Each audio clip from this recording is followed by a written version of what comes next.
आज सुधा अपनी ननद के घर 10 सालों के बाद पहुंचने वाली थी। वो बहुत छोटे गांव से थी। उसने बहुत ही मुश्किल बच्चों को पढ़ा लिखाकर नौकरी के काबिल बनाया। उसके बच्चों ने बाहर रहकर ही उच्च शिक्षा ग्रहण की थी, पर सुधा को रहन सहन गाँव में रहने के कारण नहीं बदला था। जबकि उसकी ननद बहुत बड़े शहर बंगलोर में रहती थी। उनका लाइफ स्टाइल भाभी से काफ़ी अलग था, पर बेटा काबिल होने के कारण उसके बेटे अभिलाष को नौकरी के सिलसिले में बंगलोर जाना था।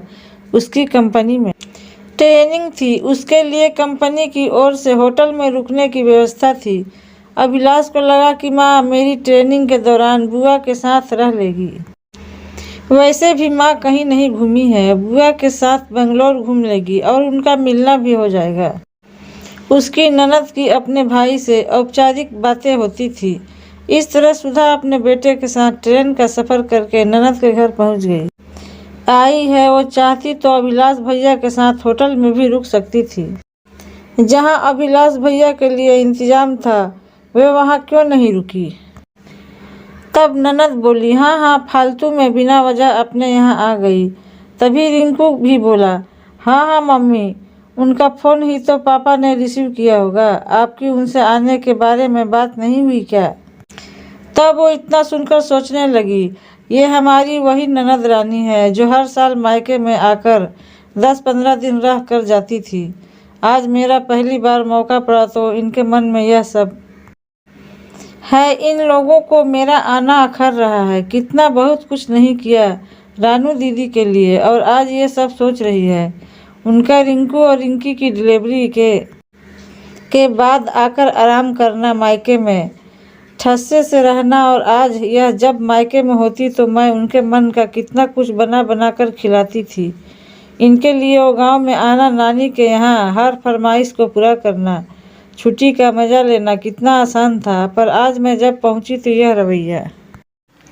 आज सासू माँ की एक एक बात याद आ रही थी कि बेटी को देते ही हैं, लेने की उम्मीद कभी मत करना। पर इनका मेरे बच्चों को कुछ देना दूर, तो ये हम भी प्रेम करते हैं तो मैंने हमेशा फ़र्ज निभाए हैं। पर सासू माँ ने अपनी बेटी को कोई नसीहत नहीं दी। प्रेम और विश्वास से ही आपसी रिश्ता चलता है। पर वो समझ चुकी थी। इतना सुनते ही वो बैठक में बैठ गई। तभी नंदोई जी ने हाल में आकर कहा, अरे भाभी, आपको यहाँ कुछ चाहिए तो रानू को कह देना। जैसे तैसे रात का समय हुआ जैसे तैसे रात का हुआ खाना पीना के बाद सब सोने की तैयारी कर रहे थे। तभी रानू दीदी ने नंदोई जी से कहा, सुनिए जी, आपको एक बात बता दूं।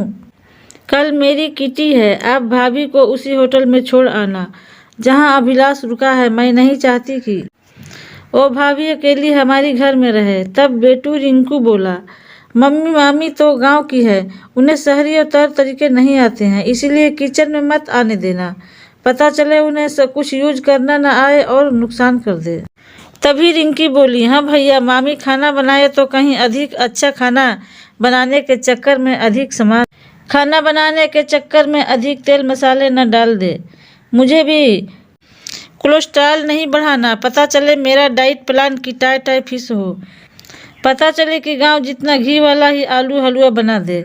छोटे की बात अलग थी, तब मैं डाइट फॉलो कर रही हूँ। माँ, आप ही कल का खाना बनाने लगना। तभी रानू अपने पति से बोली, हाँ जी, आप कल समझ गए ना। कल भाभी को आप खाने के बाद होटल छोड़ आना। बाकी मैं अपने भाभी से बात कर लूँगी। अब तो इतना सुनने के बाद सुधा को चैन नहीं पड़ रही थी। उन्होंने अपने बेटे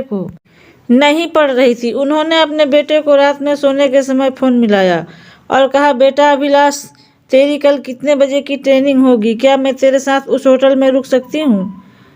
तब बेटा बोला, अरे माँ, आप तो बेंगलोर घूमने आई थी तो क्या पूछ रही है। जब मेरी ट्रेनिंग ख़त्म होगी तो आपको फ़ोन करूँगा। तब वह बोली, काश हम समझ पाते कि मेरा बुआ हमें अपना मानती ही नहीं। वो तो पापा के कारण हम इतना कर गए। यदि मेरे पापा आते तो समझते कि उनकी बहन कैसी है। उनको हमारा आना अखर रहा है। यह नहीं चाहती कि मैं उनके घर रहूं। माँ, मेरे साथ रुकना असंभव है यहाँ। ठीक है बेटा, मेरी तू टिकट लौटाने की करा दे। मैं अपने गांव अपने आप से चली जाऊंगी, क्योंकि तुझे 7 दिन और लगेंगे। फिर अगले दिन वह खाना खाकर तैयार हो जाती है। तब ननद पूछती है, भाभी आप कहीं जा रही हो क्या? उसके बाद वह अपनी ननद से कहती है, दीदी आपको मेरा यहाँ आना अच्छा न लगा। मैंने आप लोगों की कल की बात सुनी और लगा कि मैं फालतू ही अपना समझकर आपके पास चली आई। मैंने कहा, सोचा कि मेरा आपसे मिलना भी हो जाएगा और इतने बड़े बेंगलोर में घूमना भी हो जाएगा। पर हमें पता चला कि आप तो हमें अपना मानती ही नहीं है, मेरे प्रति अपनापन ही न है। आपको हमारी वजह से कोई परेशानी नहीं होगी।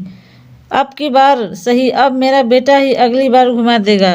वो तो आप लोग कहती थी कि मेरा बेंगलोर ऐसा है वैसा है।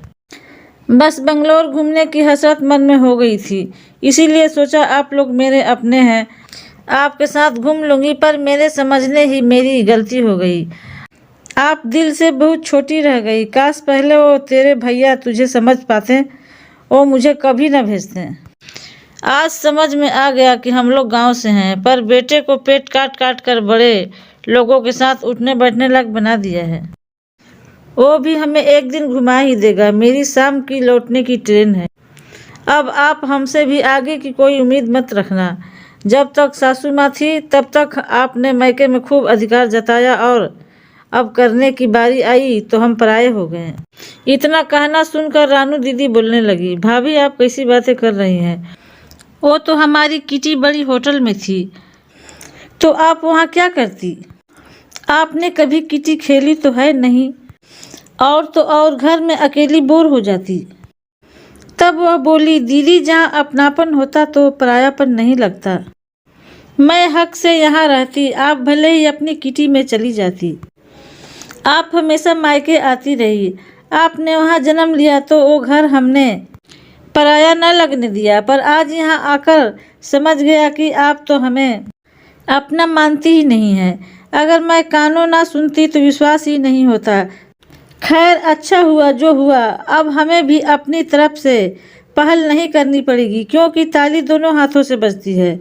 आपके भाई को भी पता चले कि आप हमारे प्रति कैसी सोच है। तब रानू दीदी ने कहा, नहीं भाभी आप रुको, मैं आपको जाने ना दूंगी।